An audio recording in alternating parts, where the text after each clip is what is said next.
اللهم قوي الإسلام والإيمان من المسلمين والمسلمات والمؤمنين والمؤمنات ويسرهم إلى إقامة الدين. رب اكتب لنا منك بالخير ويا خير الناصرين برحمتك يا أرحم الراحمين.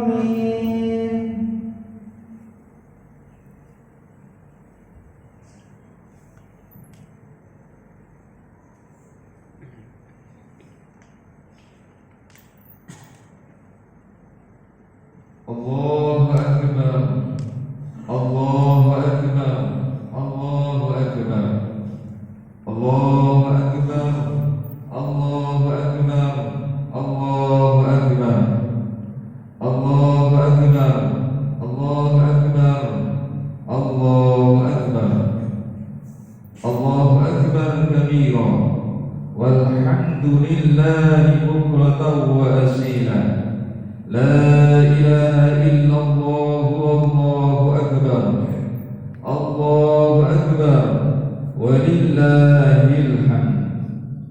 الحمد لله الذي خلق الزمان وفضل بعضه على بعض وخص بعض الشهور والأيام والليالي بمزايا وفضايا يعظم فيها الأجر والحسنات.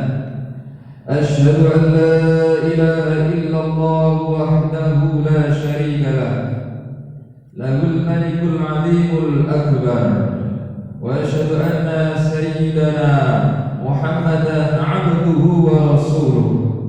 اللهم صل على سيدنا محمد وعلى آله وأصحابه الذين أذهب عنهم الرجس والطاهر.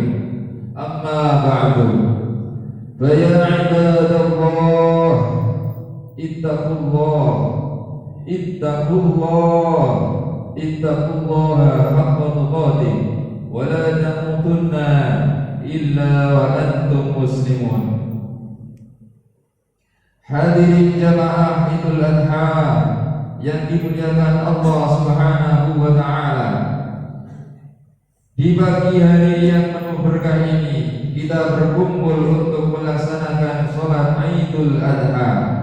Baru saja kita rukuk dan sujud sebagai pernyataan taat kepada Allah Jalla Jalaluh. Kita agungkan namanya, kita gembarkan, kita kembangkan takbir dan tahmid sebagai pernyataan dan pengakuan atas keagungan Allah Subhanahu wa taala.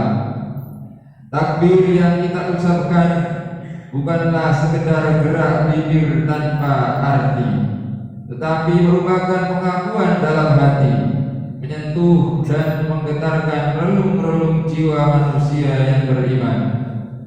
Allahu Akbar, Allahu Akbar, Allahu Akbar. Allah Maha Besar, Allah Maha Agung. Tiada yang patut disembah kecuali Allah Subhanahu wa taala. Karena itu, melalui mimbar ini saya mengajak kepada diri saya sendiri dan untuk juga kepada hadirin sekalian. Marilah tundukkan kepala dan jiwa kita di hadapan Allah yang Maha Besar. Campakkan jauh-jauh sifat keangkuhan dan kecongkaan yang dapat menjauhkan kita dari rahmat Allah Subhanahu wa taala. Adapun kebesaran yang kita sandang, kita kecil di hadapan Allah, betapapun perkasa, kita lemah di hadapan yang Maha Kuat. Betapapun hebatnya kekuasaan dan pengaruh kita, kita tidak berdaya dalam genggaman Allah yang Maha Kuasa atas segala-galanya. Hadirin jamaah Idul Adha yang dimuliakan Allah, Idul Adha yang kita rayakan pada setiap tanggal 10 Dzulhijjah juga dikenal dengan sebutan Hari Raya Haji, di mana kaum muslimin yang sedang menunaikan ibadah haji yang utama yaitu wukuf di Arafah, mereka semua memakai pakaian serba putih dan tidak berjahit. Yang disebut bagian ihram melambangkan persamaan akidah dan pandangan hidup, mempunyai tatanan nilai, yaitu nilai persamaan dalam segala segi bidang kehidupan. Tidak dapat dibedakan antara mereka, semuanya merasa sederajat, sama-sama mendekatkan diri kepada Allah yang Maha Kuasa, sambil bersama-sama membaca kalimat talbiyah, labbaik Allahumma labbaik, labbaik la syarika laka labbaik, innal hamda wan ni'mata wal mulka la syarika lak. Di samping Idul Adha dinamakan hari raya haji, juga dinamakan Idul Nahr, artinya hari raya memotong kurban binatang ternak. Sejarahnya adalah bermula dari ujian paling berat yang menimpa Nabiullah Ibrahim alaihissalam. Akibat dari kesabaran dan ketabahan Nabi Ibrahim dalam menghadapi berbagai ujian dan cobaan, Allah memberinya sebuah anugerah, sebuah kehormatan, Khalilullah, sang kekasih Allah Subhanahu wa ta'ala. Setelah titel Al-Khalil disandangnya, malaikat bertanya kepada Allah, ya Ilahi, ya Tuhanku, mengapa engkau menjadikan Ibrahim sebagai kekasihmu, padahal ia disibukkan oleh urusan kekayaannya dan juga keluarganya. Allah Subhanahu wa ta'ala menjawab, jangan menilai hambaku Ibrahim ini dengan ukuran lahirnya. Tengoklah isi hatinya dan amal baktinya.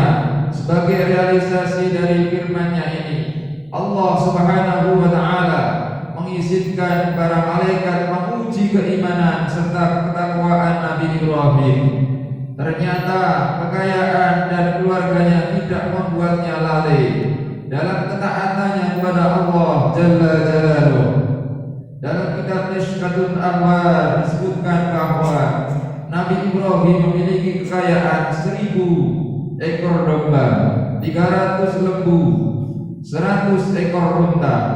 Riwayat lain mengatakan kekayaan Nabi Ibrahim mencapai 12.000 ekor ternak, suatu jumlah yang menurut orang di zamannya adalah tergolong miliuner. Ketika pada suatu hari Ibrahim ditanya oleh seseorang, milik siapakah ternak sebanyak ini? Maka dijawabnya, punyaan Allah, tapi kini masih dalam milikku. Sewaktu-waktu bila Allah menghendaki, aku akan serahkan semuanya. Jangankan cuma ternak, bila Allah meminta anak kesayanganku Ismail, niscaya akan aku serahkan juga. Ibnu Katsir dalam tafsir Al-Qur'anul Azim mengungkapkan pernyataan Nabi Ibrahim yang akan mengorbankan anaknya jika dikehendaki oleh Allah. Itulah yang kemudian dijadikan bahan ujian, yaitu Allah menguji iman dan takwa Nabi Ibrahim melalui mimpinya yang hak, agar ia mengorbankan putranya yang kala itu masih berusia 7 tahun. Anak yang elok rupawan, sehat lagi cekatan, supaya dikorbankan dan disembelih dengan menggunakan tangannya sendiri. Sungguh sangat mengerikan. Peristiwa itu dinyatakan dalam Al-Quran. Qala ya bunayya inni ara bil manam anni adbahuka fanzur madza tara. Qala ya abati fa'al ma tu'mar satajiduni insyaallahu minas sabirin. Hai anakku, sesungguhnya aku melihat dalam mimpi bahwa aku menyembelihmu, maka pikirkanlah apa pendapatmu. Ismail menjawab, wahai bapakku, kerjakanlah apa yang diperintahkan kepadamu. Insya Allah engkau akan mendapatkan aku termasuk orang-orang yang sabar. Ketika keduanya siap untuk melaksanakan perintah Allah, iblis datang menggoda sang ayah sang anak, sang ibu silih berganti. Akan tetapi Nabi Ibrahim, Siti Hajar dan Ismail tidak tergoyah oleh bujuk rayuan iblis yang menggoda agar membatalkan niatnya. Bahkan Siti Hajar pun mengatakan, jika memang benar perintah Allah, aku pun siap disembelih sebagai gantinya Ismail. Mereka melempar iblis dengan batu, mengusirnya sampai pergi, dan ini kemudian menjadi salah satu rangkaian ibadah haji, yakni melempar jumrah. Hadirin jamaah Idul Adha yang dimuliakan Allah Subhanahu wa taala. Setelah sampai di suatu tempat dalam keadaan tenang, Nabi Ismail berkata kepada ayahnya, "Ayah, ku harap kaki dan tanganku diikat supaya aku tidak dapat bergerak leluasa, sehingga menyusahkan ayah. Hadapkan mukaku ke tanah supaya tidak melihat ayah. Sebab kalau ayah melihat nanti akan merasa kasihan. Lepaskanlah bajuku agar tidak terkena darah yang nantinya menimbulkan kenangan yang menyedihkan.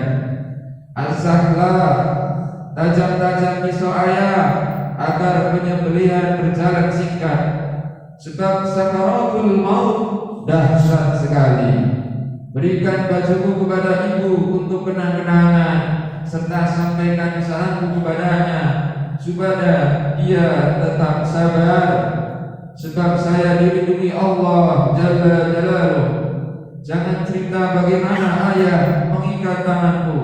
Jangan izinkan anak-anak sebayaku datang ke rumah agar kesedihan ibu tidak berulang kembali.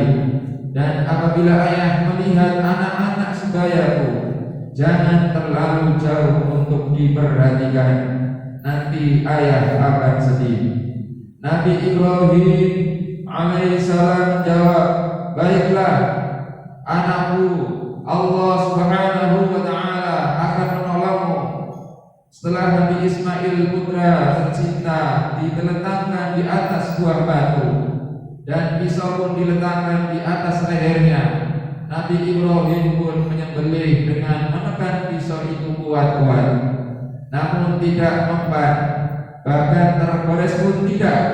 Pada saat itu Allah Subhanahu wa taala membuka dinding yang menghalangi pandangan malaikat di langit dan di bumi. Mereka tunduk sujud kepada Allah Jalla Jalaluh, takjub menyaksikan keduanya. Lihatlah hambaku itu rela dan senang hati menyembelih anaknya sendiri dengan pisau, hanya semata-mata untuk memperoleh ridhaku.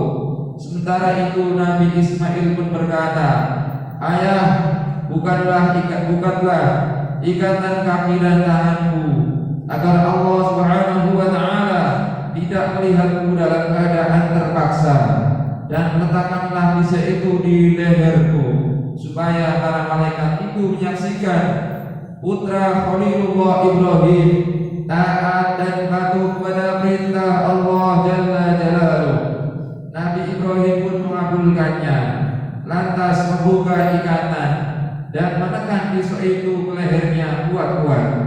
Namun lehernya tidak apa-apa, bahkan bila ditekan pisau itu terbalik, yang tajam berada di atas. Nabi Ibrahim mencoba memotong pisau ke sebuah batu yang keras. Batu itu pun terbelah.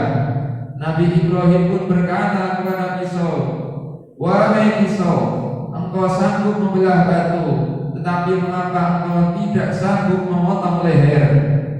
Dengan izin Allah, pisau itu pun menjawab, "Anda katakan potonglah, tetapi Allah mengatakan jangan potong.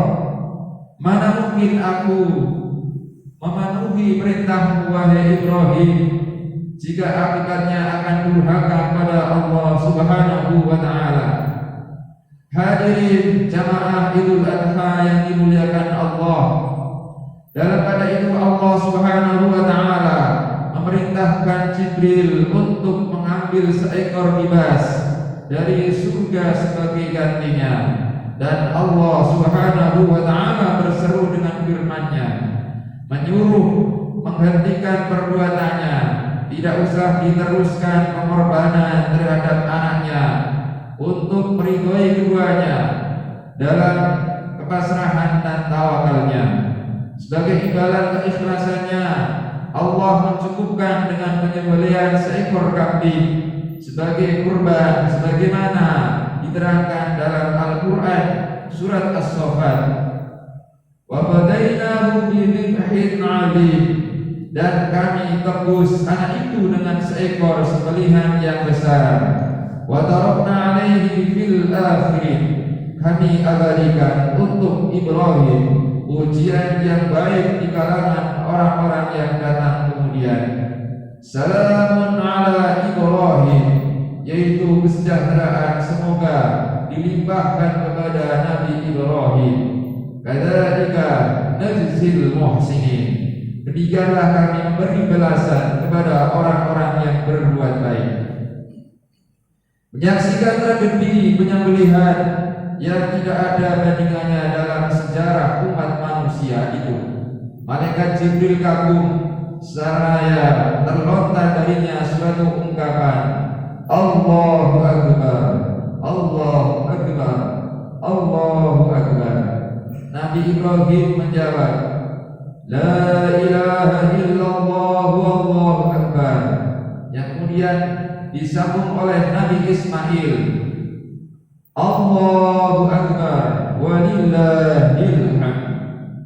Hadirin jamaah Idul Adha yang dimuliakan Allah Subhanahu wa taala, inilah sejarah pertamanya korban di hari raya Kurban yang kita peringati pada pagi hari ini. Allah Maha Penyayang, korban yang diperintahkan tidak usah anak kita, cukup binatang ternak, baik berupa kambing, sapi, kerbau ataupun lainnya.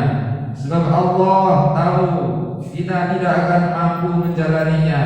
Jangankan memotong anak kita, memotong sebagian harta kita untuk menyembelih hewan kurban, kita masih terlalu banyak berpikir.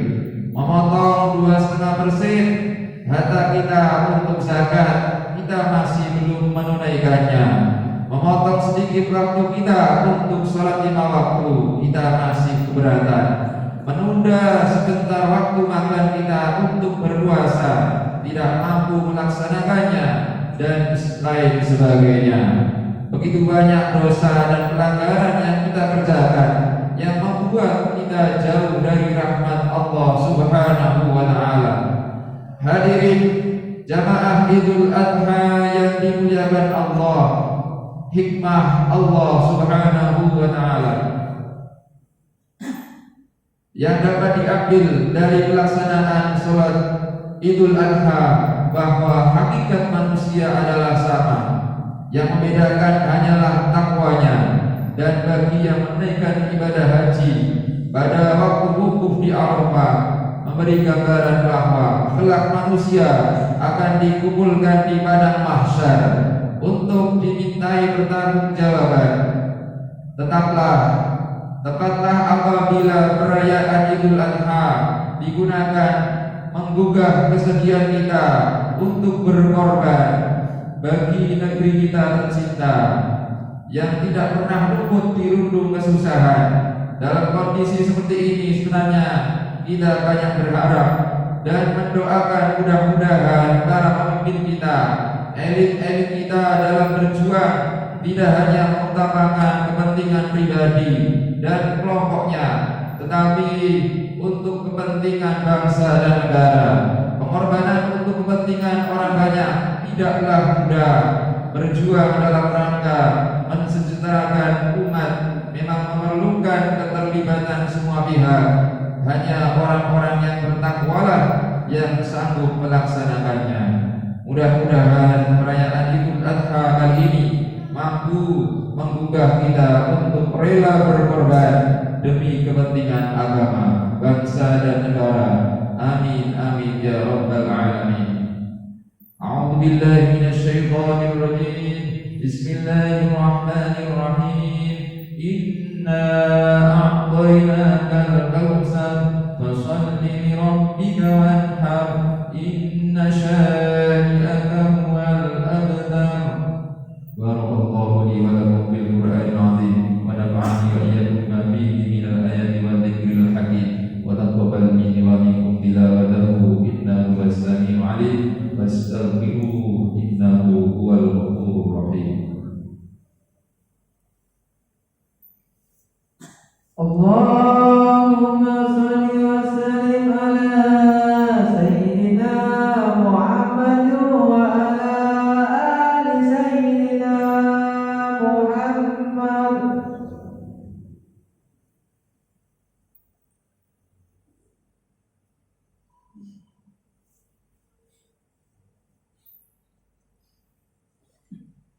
الله أكبر الله أكبر الله أكبر الله أكبر الله أكبر الله أكبر الله أكبر الله أكبر كبيرا والحمد لله كثيرا وسبحان الله بكرة وأصيلا. لا إله إلا الله والله أكبر الله أكبر ولله الحمد. الحمد لله على إحسانه والشكر له على توفيقه وامتنانه وأشهد أن لا إله إلا الله وحده لا شريك له وأشهد أن سيدنا محمدا عبده ورسوله الداعي إلى رضوانه. اللهم صل على سيدنا محمد وعلى آله وأصحابه وسلم تسليما كثيرا. أما بعد فيا أيها الناس اتقوا الله فيما أمر وانتهوا عما نهى واعلموا أن الله أمركم بأمر بدأ فيه بنفسه وثنى بملائكته بقدسه وقال تعالى إن الله وملائكته يصلون على النبي يا أيها الذين آمنوا صلوا عليه وسلموا تسليما. اللهم صل على سيدنا محمد صلى الله عليه وسلم وعلى آل سيدنا محمد وعلى أنبيائك ورسلك وملائكة المقربين وارض اللهم عن الخلفاء الراشدين أبي بكر وعمر وعثمان وعلي وعن بقية الصحابة والتابعين وتابعين لهم بإحسان إلى يوم الدين وارض عنا معهم برحمتك يا أرحم الراحمين. اللهم اغفر للمؤمنين والمؤمنات والمسلمين والمسلمات الأحياء منهم والأموات. اللهم أعز الإسلام والمسلمين وأذل الشرك والمشركين وانصر عبادك الموحدين وانصر من نصر الدين واخذل من خذل المسلمين ودمر أعداء الدين واعل كلماتك إلى يوم الدين. اللهم ادفع عنا البلاء والوباء والزلازل والميحن وسوء الفتنة والميحن ما ظهر منها وما بطن عن بلدنا إندونيسيا خاصة وسائر البلدان المسلمين عامة يا رب العالمين. ربنا آتنا في الدنيا حسنة وفي الآخرة حسنة وقنا عذاب النار. ربنا ظلمنا أنفسنا وإن لم تغفر لنا وترحمنا لنكونن من الخاسرين. عباد الله إن الله يأمر بالعدل والإحسان وإيتاء ذي القربى وينهى عن الفحشاء والمنكر والبغي يعظكم لعلكم تذكرون.